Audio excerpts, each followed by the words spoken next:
Wow. I mean, the Philadelphia Eagles just keep making this season just absolutely madness. Wild, wild, wild game.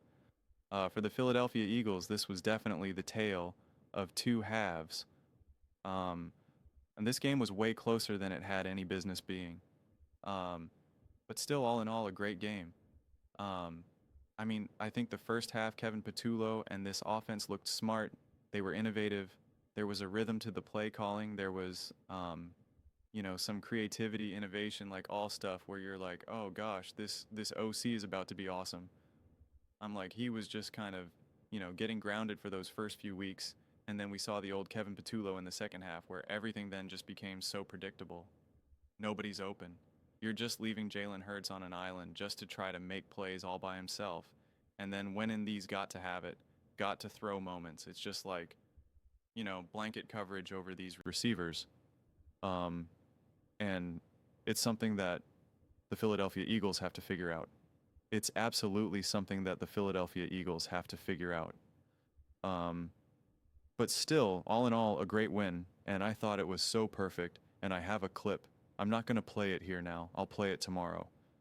Um, where Tom Brady pretty much said, there's a difference between a real play, between someone who's a playmaker and a real playmaker. And it was when Baker Mayfield threw that interception. And I think Collins said it best about Baker years ago. He thinks he's better than he is. Um, and if he plays better, he had some nice throws, some nice moments, because he's a quarterback in the NFL and he's not a trash quarterback by any stretch of the imagination. But then he tries to do too much. He throws an awful interception. I mean, those ends up being the game here. Those end up being the game right there. And a couple of Baker's really big plays were mistakes by the Philadelphia Eagles. And again, credit to the Bucks to making that work. And that's something that the Philadelphia Eagles defense needs to be better at. This defense needs to be more threatening. But it's tough. It's a hot day. There was a lot of short drives for this Eagles offense. It was, at some moments the special teams obviously is playing amazing. And in other moments special teams has given up, massive runs. So it was a bit of an uneven game, an important game to still come away with the win, but a game that should not have been this close, and it still makes you concerned for the play calling in the second half. Again, I'm watching that first half and I'm like, wow, this play calling, these play designs, these scripted plays are beautiful. Great. I love the fake tush push. I loved the little shuffle style type passes to got it. I mean, those were all beautiful. I mean, those were all executed beautifully. Absolutely beautiful. And I'm watching this and I'm like, this is what it's like to have a great coordinator. Like this is what it's like when you have an Andy Reid, when you have a Ben Johnson, when you have a Kevin O'Connell, like when you have a Sean McBee, like when you have play callers that just know what they're doing, have the confidence, the mastery of it. Um, they're running high, they're running the plays, in practice, so they look perfect. Uh, Game day, and you're like, this team could be legit. You see the impact of coaching, and then you see the impact of coaching and the struggles. Um, in some gotta have it moments in the second half that you're just kind of like, why is this? This shouldn't be this way right now.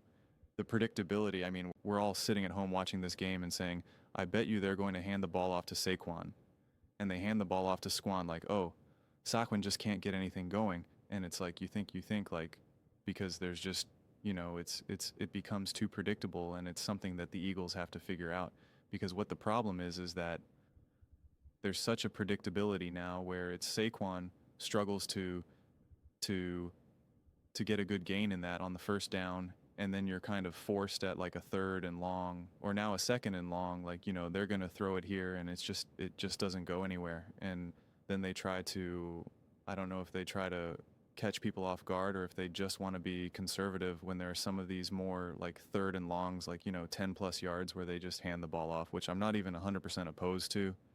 But once upon a time, that used to be able to throw people off, right? Because it would be like, I think even in this broadcast, they're like, oh, and a handoff here, and it was just like, yeah, that was obvious. It was like third, and beyond 10 yards, I think it was, and it was a handoff to Saquon, and the broadcast was like, whoa, and a handoff here. And it's like, yeah, that's what the Eagles practically do every time now. Like it's predictable. It doesn't catch anyone off guard, but it's still early. They're 4-0, still all positives. It's just a team uh, a tough game on the road where you have a big lead. You just want to be able to find more reliable ways to just end it, end it, end it, end it. Although, to be fair, throughout this entire season so far for all the teams around, obviously Eagles know better than anyone. These games just keep getting W more wild and keep getting closer and closer down the stretch. But Jalen Hurts, especially in that first half, looked every bit like the MVP, just making all these huge plays with his legs, with his arm. I think he had over 200 total yards in the first half alone. Yeah, he was 15 for 16 and 130 yards, 8.1 yards per attempt, 2 touchdowns, and a 140.1 passer rating, and 42 rushing yards. Baker was 12 for 21, 65-yard, 3.1 yards per attempt, and a 62.6 passer rating. But then everything got flipped in that second half.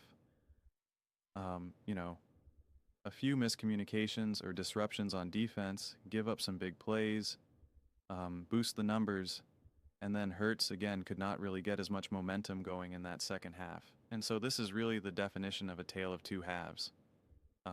Yeah.